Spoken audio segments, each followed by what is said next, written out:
ദൈവത്തിൻ്റെ അതിപരിശുദ്ധമായ നാമം മഹത്വപ്പെടുമാറാകട്ടെ.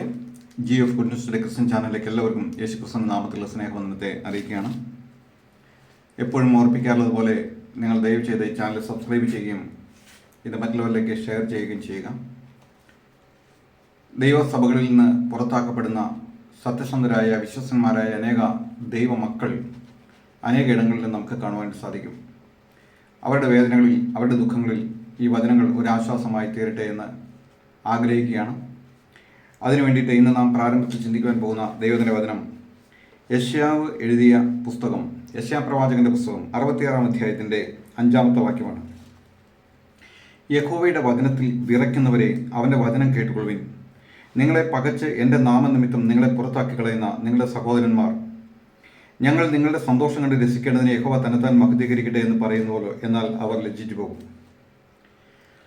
അനേക ദൈവമക്കൾ ചെറിയ സഭകളിലാണെങ്കിലും വലിയ സഭകളിലാണെങ്കിലും ദൈവത്തിൻ്റെ കൃപ ലഭിച്ചവർ, ദൈവത്തെ ഭയപ്പെടുന്നവർ, ദൈവത്തിൻ്റെ വചനത്തെ ഭയപ്പെടുന്നവർ, അവർക്ക് ആത്മീക നേതൃത്വത്തിൽ നിൽക്കുന്നവരെന്ന് പറയുന്ന ദൈവഭയമില്ലാത്ത, പ്രായോഗിക ജീവിതത്തിൽ വിശുദ്ധിയില്ലാത്ത, ദൈവവചനത്തിൽ യാതൊരു മതിപ്പും കൊടുക്കാത്ത അനേക ദൈവദാസന്മാരെന്ന് പറയുന്നവർ ഭരിക്കുന്ന സഭകളിൽ ഏഴകളും പുഴുക്കളും, എന്നാൽ ദൈവകൃപ ലഭിച്ചവരും ദൈവം വിലയേറിയതായി കാണുന്നവരുമായിട്ടുള്ള ദൈവമക്കൾ അവരുടെ പല തെറ്റായ കാര്യങ്ങളെയും അവർക്ക് അനുസരിക്കാൻ കഴിയാതെ വരുമ്പോൾ, അല്ലെങ്കിൽ അതിനോട് യോജിക്കാൻ കഴിയാതെ വരുമ്പോൾ, അവർ അവിടെയുള്ള ആ എൽഡേഴ്സ്, ആ പാസ്റ്റേഴ്സ് അവരെ പുറത്താക്കും, പകച്ച് പുറത്താക്കും. അവനോട് പക തോന്നുകയാണ്.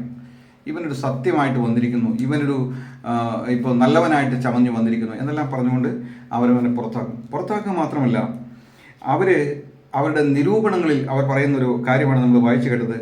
ഞങ്ങൾ നിങ്ങളുടെ സന്തോഷം കണ്ട് രസിക്കേണ്ടതിന് യഹോവ തന്നെത്താൻ മഹത്വീകരിക്കട്ടെ എന്ന് പറഞ്ഞുവല്ലോ. നിങ്ങൾ സന്തോഷിക്കുന്നത് ഞങ്ങൾ കാണട്ടെ എന്ന് പറഞ്ഞ് പരിഹസിച്ച് നിങ്ങളെ പുറത്താക്കും. അതാണ് ആ വാക്കിൻ്റെ അർത്ഥം.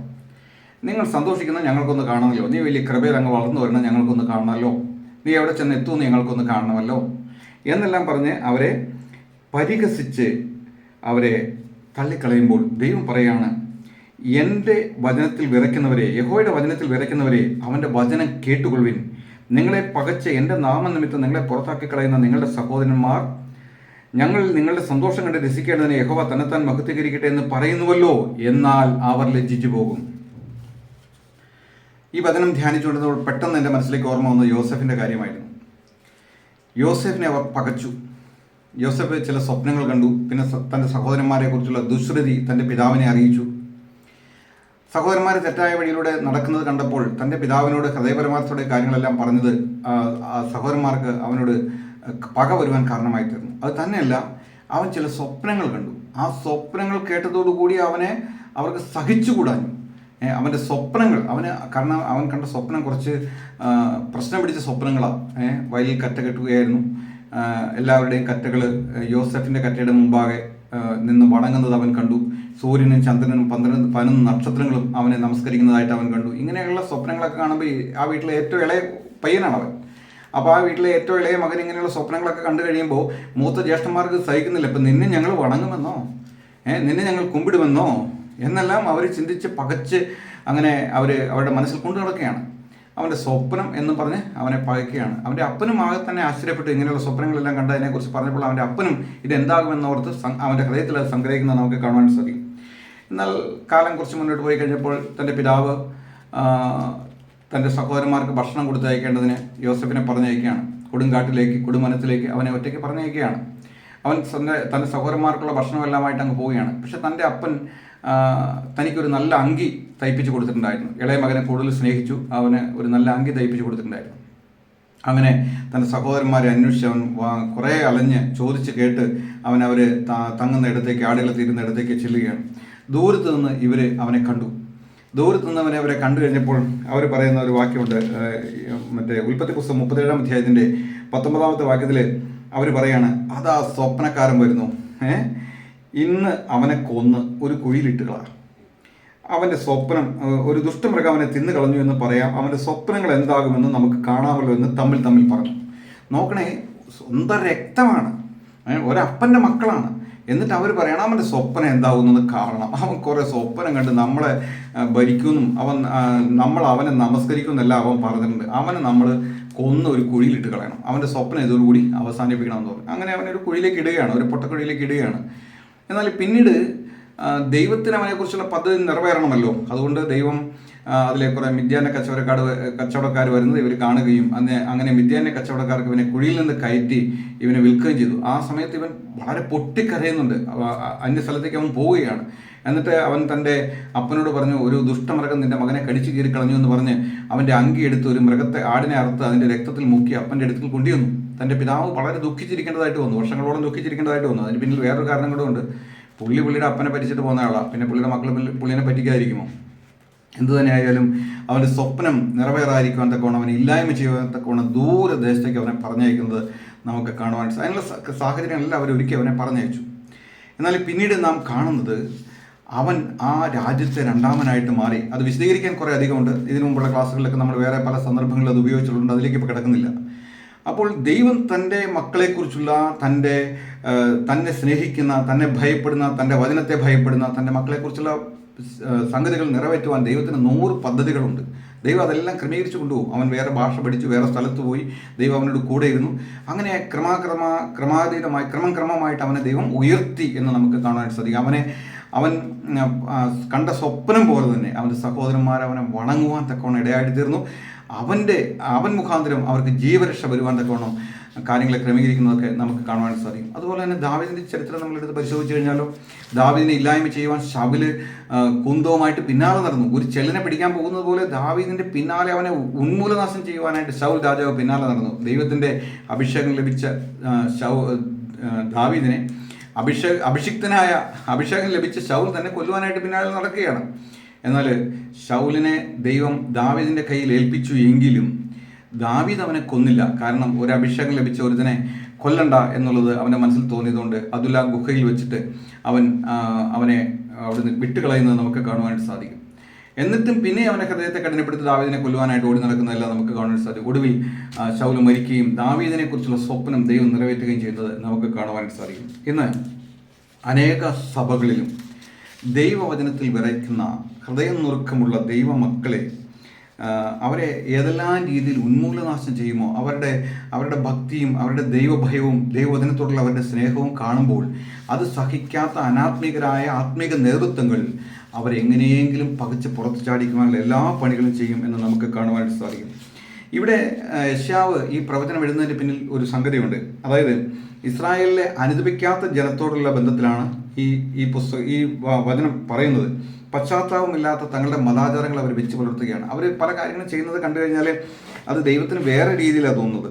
അതായത് കാളയെ കൊല്ലുന്നവൻ മനുഷ്യനെ കൊല്ലുന്ന പോലെയും, ആടിനെ അർപ്പിക്കുന്നവൻ പട്ടിയുടെ കഴുത്തൊടിക്കുന്നത് പോലെയും, ധാന്യബലി അർപ്പിക്കുന്നവൻ പന്നിയുടെ ചോര അർപ്പിക്കുന്ന പോലെയും, ധൂപം അർപ്പിക്കുന്നവൻ അത് വിഗ്രഹാരാധന ചെയ്യുന്നത് പോലെയൊക്കെയാണ് അവർ ചെയ്തുകൊണ്ടിരിക്കുന്നതാണ് ദൈവത്തിന് തോന്നുന്നത്. കാരണം അതൊരു അനാത്മീക നേതൃത്വമായിരുന്നു അവിടെ ഉണ്ടായിരുന്നത്. അതുകൊണ്ട് പ്രായോഗിക ജീവിതത്തിൽ അവർക്ക് യാതൊരുവിധ വിശുദ്ധിയും ഉണ്ടായിരുന്നില്ല. യാഗങ്ങളും വഴിപാടുകളും എല്ലാം ഒരു ദൈവത്തിന് വെറുക്കത്തക്ക രീതിയിലാണ് അവർ ചെയ്തുകൊണ്ടിരുന്നത്. നമ്മുടെ ജീവിതത്തിൽ നാം ഭയപ്പെടേണ്ട ചില കാര്യങ്ങളുണ്ട്. നാം ദൈവത്തിൻ്റെ മുമ്പാകെ കടന്നു ചെല്ലുമ്പോൾ ദൈവം നോക്കുന്നത് വിശുദ്ധിയും ദൈവഭയവും എല്ലാമാണ്. എൻ്റെ ജീവിതത്തിൽ ഞാൻ പലപ്പോഴും ഇങ്ങനെ കുറവുകളൊക്കെ വരുമ്പോൾ ദൈവത്തിലേക്ക് ഓടിച്ചെന്ന് കവിണ്ണ് വീണ് ദൈവത്തോട് പ്രാർത്ഥിക്കാറുണ്ട്, ദൈവകൃപയ്ക്ക് വേണ്ടി യാചിക്കാറുണ്ട്. നമ്മുടെ എല്ലാ ജീവിതത്തിൽ വന്നു പോകാവുന്ന സാധ്യതകളുള്ള കാര്യങ്ങളാണ്. ദൈവം സ്വർഗ്ഗസിംഹാസനത്തിൽ ഇരിക്കുകയും അവൻ്റെ പാദം ഈ ഭൂമിയിൽ വെച്ചിരിക്കുകയും ചെയ്യുക. അപ്പോൾ അവൻ്റെ പാദപീഠമാകുന്ന ഈ ഭൂമിയിൽ ഒരു സഭ കെട്ടിപ്പടുക്കണമെങ്കിൽ അതിന് തക്കവണ്ണമുള്ള യോഗ്യതയുള്ളവരായിരിക്കണം അത് ചെയ്യേണ്ടത്. അല്ലാതെ അനാത്മികമായ ഒരു നേതൃത്വം അതിനുവേണ്ടി തുനിഞ്ഞിറങ്ങി ആത്മീകരായ ആളുകളെ തള്ളുമ്പോൾ ദൈവം പറയുകയാണ്, അവർ ആ തള്ളപ്പെടുന്നവർ ലജ്ജിച്ചു പോകുകയില്ല, പക്ഷെ തള്ളി പുറത്താക്കുന്നവർ ലജ്ജിച്ചു പോകുമെന്ന് പറയുകയാണ്. യഹോവയുടെ വചനത്തിൽ വിറയ്ക്കുന്നവരെ അവൻ്റെ വചനം കേട്ടുകൊള്ളുവിൻ. നിങ്ങളെ പകച്ച് എൻ്റെ നാമനിമിത്തം നിങ്ങളെ പുറത്താക്കി കളയുന്ന നിങ്ങളുടെ സഹോദരന്മാർ ഞങ്ങൾ നിങ്ങളുടെ സന്തോഷം കണ്ട് രസിക്കേണ്ടതിന് യഹോവ തന്നെ മഹത്വീകരിക്കട്ടെ എന്ന് പറയുന്നുവല്ലോ, എന്നാൽ അവർ ലജ്ജിച്ചു പോകും. ഇപ്പോൾ യോസഫിനോട് പറഞ്ഞതുപോലെ അവർ പറയുകയാണ്, നീ സന്തോഷിക്കണമെന്ന് കാണട്ടെ, നിന്റെ കൃപയും നിന്റെ ഇതൊക്കെ എന്താണെന്ന് ഞങ്ങളൊന്ന് കാണട്ടെ. ഞങ്ങളാണ് ദൈവത്തിൻ്റെ ആളുകൾ, ഞങ്ങളെയാണ് ദൈവം നിയോഗിച്ചിരിക്കുന്നത്, നിന്നെ കണ്ട് ഒന്നും ചെയ്യുവാനായിട്ട് സാധിക്കില്ല, ഇതോടുകൂടി നീ അവസാനിച്ചു എന്ന് പറഞ്ഞുകൊണ്ട് സഭയിൽ നിന്ന് പുറത്താക്കി കളയുന്ന. കാരണം എന്തിനു വേണ്ടിയിട്ടാണ് പുറത്താക്കി കളഞ്ഞത്? സത്യവചനത്തിന് വേണ്ടി നിന്നു, ദൈവത്തെ ഭയന്ന് നിന്നു. ആ ഒരൊറ്റ കാരണത്താൽ, വേറെ മോശം കാര്യം ചെയ്തുകൊണ്ടല്ല, നല്ല കാര്യത്തിന് വേണ്ടി നിന്നതുകൊണ്ട് പുറത്താക്കി കളയുമ്പോൾ ദൈവം പറയുകയാണ്, നിങ്ങൾ ലജ്ജിച്ചു പോകും. നിങ്ങൾ അങ്ങനെയുള്ളവരെ പുറത്താക്കി കളയുമ്പോൾ നിങ്ങൾ ലജ്ജിച്ചു പോകും. എന്നിട്ട് അതിൻ്റെ 66-ാം അധ്യായത്തിൻ്റെ 1-ാമത്തെ വാക്യത്തിൽ പറയാണ്, യഹോവ ഇപ്രകാരം അരുളി ചെയ്യുന്നു, സ്വർഗ്ഗം എൻ്റെ സിംഹാസനം, ഭൂമി എൻ്റെ പാദപീഠമാകുന്നു. നിങ്ങൾ എനിക്ക് പണിയുന്ന ആലയം ഏതുവിധം, എൻ്റെ വിശ്രാമ സ്ഥലവും ഏത്? എൻ്റെ കൈ ഇതൊക്കെയും ഉണ്ടാക്കി, അങ്ങനെയാകുന്നു ഇതൊക്കെയും ഉളവായതെന്ന് യഹോവ അരുളി ചെയ്യുന്നു. എങ്കിലും അരിഷ്ടനും മനസ്സ് തകർന്നവനും എൻ്റെ വചനത്തിൽ വിറയ്ക്കുന്നവനുമായ മനുഷ്യനെ ഞാൻ കടാക്ഷിക്കും. ദൈവവചനത്തിന് യാതൊരു മാറ്റവുമില്ല. ഒരുത്തൻ തൻ്റെ മനസ്സ് തകർന്ന് അരിഷ്ടനായിട്ട് ദൈവവചനത്തെങ്കിൽ അവൻ വിറയ്ക്കുന്നവനാണെങ്കിൽ, ഒരു വാണിംഗ് ദൈവം കൊടുക്കുമ്പോൾ ആ വചനത്തെ അനുസരിക്കുന്നവനാണെങ്കിൽ തീർച്ചയായിട്ടും ദൈവം അവൻ്റെ മേൽ കടാക്ഷിക്കും. അതിന് യാതൊരു മാറ്റവുമില്ല. എന്നെ കേൾക്കുന്ന പ്രിയ സഹോദര, പ്രിയ സഹോദരി, അനേക ദൈവഭക്തന്മാരുടെ ജീവിതം നമുക്ക് ഈ നിലയിൽ കാണപ്പെടുവാനായിട്ട് സാധിക്കും. സഭകളിൽ നിന്നെല്ലാം അവനെ പുറത്താക്കിയാലും ദൈവം അവരെ ഉയർത്തുകയും മാനിക്കുകയും ചെയ്യുന്നത് നമുക്ക് കാണുവാൻ സാധിക്കും. എന്നാലേ അന്ന് സഭകളിൽ നിന്ന് പുറത്താക്കിയ ആ അനാത്മീക നേതൃത്വം പാടേ പരാജയമായി തീർന്ന് ദൈവസന്നിധിയിൽ നിന്ന് തള്ളപ്പെടുന്നതും ലജ്ജിച്ചു പോകുന്നതും നമുക്ക് കാണുവാനായിട്ട് സാധിക്കും. അതുകൊണ്ട് എന്നെ കേൾക്കുന്ന പ്രിയ സഹോദര, പ്രിയ സഹോദരി, നീ ആയിരിക്കുന്ന കൂട്ടായ്മയിൽ നിനക്ക് വിരോധമായി അനാത്മികമായ നേതൃത്വം ഇടപെടുന്നുണ്ടെങ്കിൽ നീ ഭയപ്പെടേണ്ട. നീ അവരുടെ തെറ്റായ കാര്യങ്ങൾക്ക് കൂട്ടു നിൽക്കുവാൻ വേണ്ടി ദൈവത്തെ മറന്ന്, ദൈവത്തെ ഭയമില്ലാതെ ദൈവവചനത്തിൽ കൂട്ടിയേർക്കുന്ന നിലയിൽ നീ മുന്നോട്ട് പോകേണ്ട കാര്യമൊന്നുമില്ല. കാരണം ദൈവം കാര്യങ്ങളെ ക്രമീകരിച്ചുകൊള്ളും. ദൈവം വാക്ക് മാറാത്തവനാണ്. അരിഷ്ടനും മനസ്സ് തകർന്നവനും ദൈവത്തിൻ്റെ വചനത്തിൽ വിറയ്ക്കുന്നവനുമായ ഒരു മനുഷ്യനെ, അതാണാകട്ടെ പെണ്ണാകട്ടെ, ഒരു പുരുഷനാകട്ടെ സ്ത്രീയാകട്ടെ, ദൈവം അവനെ കടാക്ഷിക്കും എന്ന് ദൈവവചനം വ്യക്തമായിട്ട് പറയുന്നു. എന്നാൽ നിങ്ങളെ പകച്ച് പുറത്താക്കി കളയുന്ന അനാത്മിക നേതൃത്വമുണ്ടല്ലോ, ഞങ്ങൾ നിങ്ങളുടെ സന്തോഷമൊന്ന് കാണട്ടെ എന്ന് പറഞ്ഞവരുണ്ടല്ലോ, അവർ ലജ്ജിച്ചു പോകുമെന്ന് തിരുവെഴുത്ത് അസന്നിഗ്ധമായിട്ട് നമ്മോട് പറയുന്നു. അതുകൊണ്ട് നമുക്ക് ഭയപ്പെടുവാനില്ല. നമ്മുടെ ദൈവം വാക്കുമാറാത്ത ദൈവമാണ്. ഞാൻ നിന്നെ ഒരു നാളും കൈവിടുകയില്ല, ഉപേക്ഷിക്കില്ല എന്ന് പറഞ്ഞ ദൈവം നമ്മൾ ഒരിക്കലും ഉപേക്ഷിക്കുകയില്ല. അവർ ലജ്ജിച്ചു പോകും. ദൈവം നമ്മളെ ഉയർത്തി മാനിക്കുകയും ചെയ്യുന്നത് നമുക്ക് കാണുവാൻ സാധിക്കും. എൻ്റെ ജീവിതത്തിൽ അനവധി കാര്യങ്ങൾ ഇതുപോലെ സംഭവിച്ചിട്ടുണ്ട്. എന്നാൽ കർത്താവിനോട് കൃപ കാണിച്ചു, കർത്താവിനോട് ദയ കാണിച്ചു, എന്നെ നിർത്തിയിരിക്കുന്നു, ദൈവകൃപയിൽ എന്നെ സൂക്ഷിച്ചിരിക്കുന്നു. ആ ദൈവത്തിന് ഞാൻ എല്ലാ മഹത്വം അർപ്പിക്കുന്നു. ഈ വചന കേൾവി നമ്മുടെ ഓരോരുത്തരുടെയും ജീവിതത്തിൽ വലിയ ആശീർവാദവും അനുഗ്രഹമായി തീരുവാൻ തക്കോണം പ്രാർത്ഥിക്കാം നമുക്ക്. ഞങ്ങളുടെ സ്വർഗീയ നല്ല പിതാവേ, ഈ അനുഗ്രഹീതമായ നല്ല ദിവസത്തിനായിട്ട് സ്തോത്രം ചെയ്യുന്നു കർത്താവേ.